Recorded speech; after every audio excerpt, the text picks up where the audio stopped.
Last week on Sunday, our service included Psalm 22. My God, why have you forsaken me?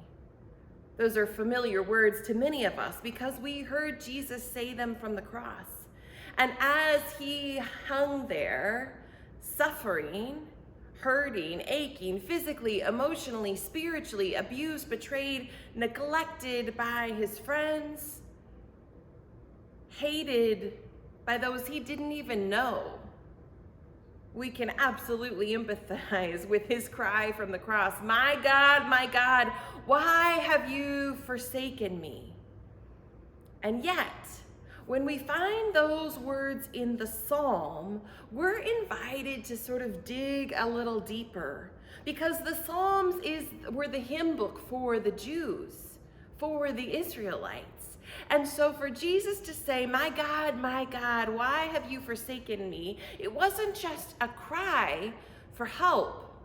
It was the beginning of a song, as if I were to sing, Amazing Grace, how sweet the sound. What happens for you? You sing either out loud in your head, right? That saved a wretch like me. Because the songs that we know that are written on our hearts elicit something from us where we are just drawn into the participation. And even if we don't know all the verses in order, we often know parts and pieces, or even the whole verse, whatever one it is. Through many dangers, toils, and snares, right? We know that.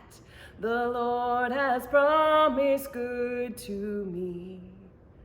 When we've been there 10,000 years. With each verse, we begin to sing the rest of it because it's written on our hearts. And so I can imagine that when Jesus spoke those words, people heard his cry, his lament, his frustration. But I can also imagine that they were drawn into the rest of the music of that psalm.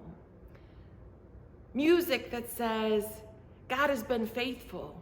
I will proclaim your name, God. Your people will see, and the poor will be fed, and the self-righteous will be brought down.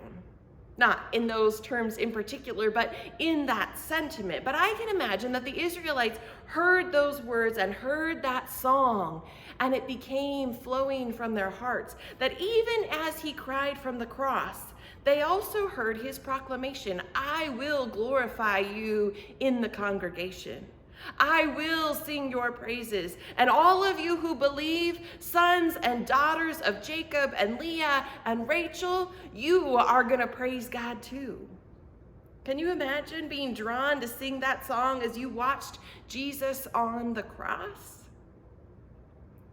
There's a bit of irony there, or juxtaposition, something that at least invites us to think about what else was being said, even if he didn't say it explicitly.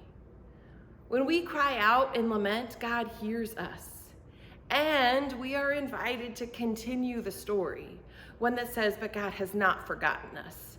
God does not despise us. Our story doesn't end here. Take care, friends.